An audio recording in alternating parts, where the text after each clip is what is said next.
Baik,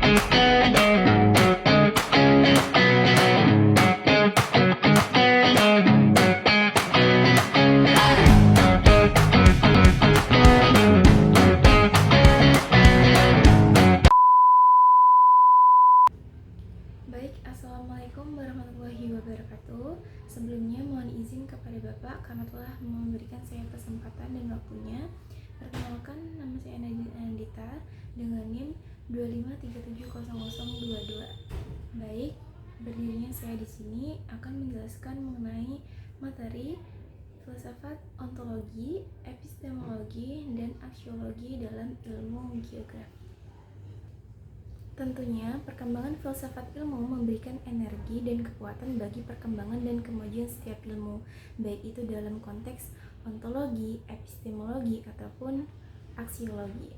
Dan ketiga ilmu tersebut memberikan hubungan atau keterkaitan dalam ilmu yang satu dengan ilmu yang lainnya. Tentunya, ketiga cabang ilmu tersebut saling berkaitan atau memiliki hubungan satu dengan yang lainnya. Jadi kita akan lebih membahas lebih dalam mengenai apa itu ontologi, apa itu epistemologi, dan apa itu aksiologi. Nah, jadi yang pertama adalah ontologi. Ontologi itu adalah sebuah ilmu yang lebih memfokuskan kepada apa, dan ilmu ontologi ini lebih berfokus kepada kajian mengenai ruang dan tempat.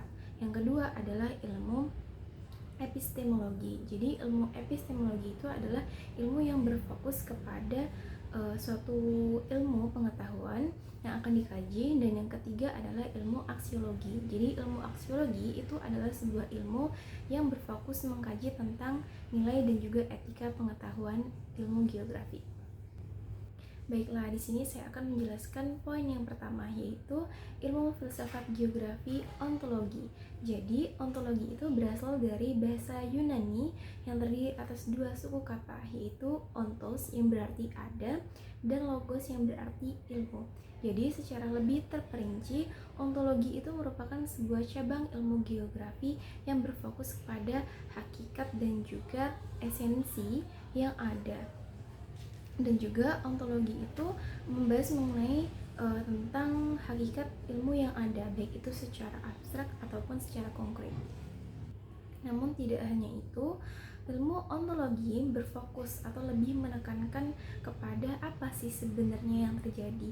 Selain itu, dalam ilmu ontologi ini juga lebih menekankan kepada rasionalitas atau bagaimana ilmu tersebut berkembang secara rasional atau sesuai dengan kenyataan yang ada. Karena ilmu ontologi berfokus pada rasionalitas, jadi ilmu ontologi itu memiliki berbagai ciri. Yang pertama adalah ilmu ontologi itu harus berfokus pada kajian ilmiah. Dan yang kedua adalah ilmu ontologi itu harus bersifat sistematis dan juga empiris. Dan yang ketiga, ilmu ontologi itu harus bersifat rasional, kemudian objektif dan juga netral. Yang keempat, ilmu ontologi itu harus bisa dapat dijelaskan, dibuktikan, dan juga harus bisa mendapatkan transparansi. Dan yang terakhir, ilmu ontologi itu harus terdapat beberapa teori pendukung dan juga harus bisa berfokus pada hipotesis yang ada agar ilmu ontologi itu sesuai pada kenyataan karena bersifat rasional.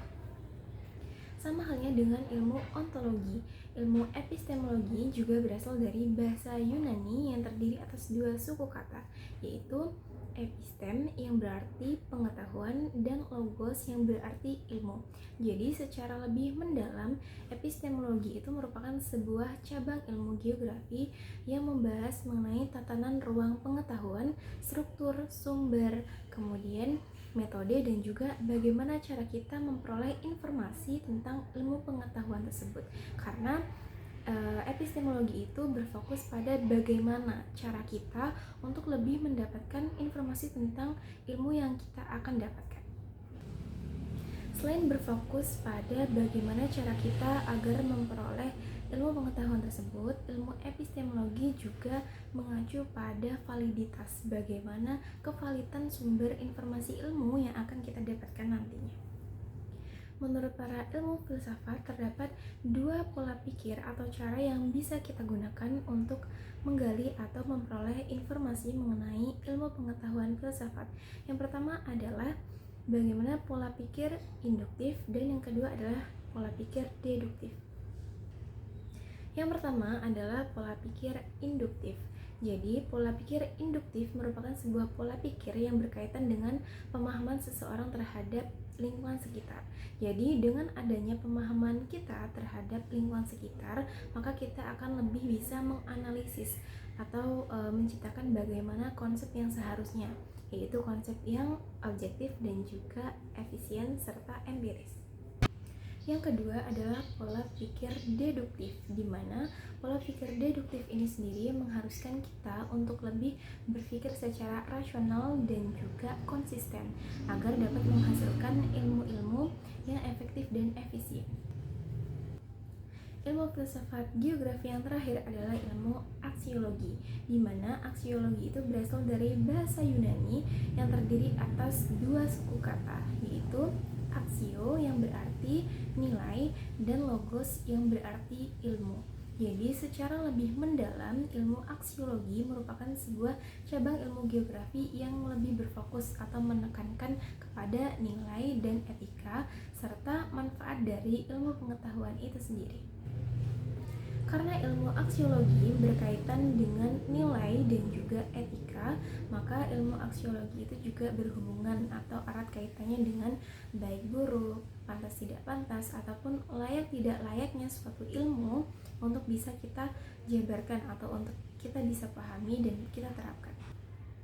Terdapat beberapa manfaat ketika kita dapat mengkaji lebih mendalam mengenai apa itu ilmu aksiologi. Manfaat yang pertama adalah kita akan lebih terarah dan kita akan lebih mendapatkan informasi atau ilmu yang lebih konkret. Yang kedua adalah kita mendapatkan ilmu tersebut dengan etis, karena ilmu aksiologi itu adalah mengutamakan nilai dan juga etika, karena kita tidak pernah menjatuhkan, merubah, ataupun mencampuri segala permasalahan yang ada. Dan yang terakhir adalah meningkatkan kesejahteraan dengan banyak sekali mencari sumber informasi ataupun temuan-temuan yang lebih universal. Jadi kesimpulan yang dapat saya ambil dari materi pembelajaran hari ini adalah ketiga cabang ilmu filsafat geografi, yaitu ilmu ontologi, epistemologi, dan aksiologi sangat erat kaitannya dan memiliki hubungan antara yang satu dengan yang lainnya. Tapi meskipun begitu, ilmu tersebut memiliki fokus dan peranannya masing-masing. Jadi dapat saya simpulkan, ilmu yang pertama yaitu ontologi adalah ilmu yang berkenaan dengan apa yang sebenarnya terjadi dan bagaimana cara kita untuk mendapatkan ilmu tersebut secara konkret. Yang kedua adalah ilmu epistemologi, yaitu bagaimana cara kita mendapatkan atau menggali mengenai ilmu pengetahuan. Dan yang ketiga adalah aksiologi, bagaimana cara kita untuk bisa memanfaatkan ilmu pengetahuan tersebut dengan baik dan benar sesuai dengan etika dan nilainya. Baik, cukup sekian materi yang bisa saya sampaikan pada pertemuan kali ini. Terima kasih kepada Bapak yang sudah memberikan kesempatan dan waktunya. Saya akhiri. Wassalamualaikum warahmatullahi wabarakatuh.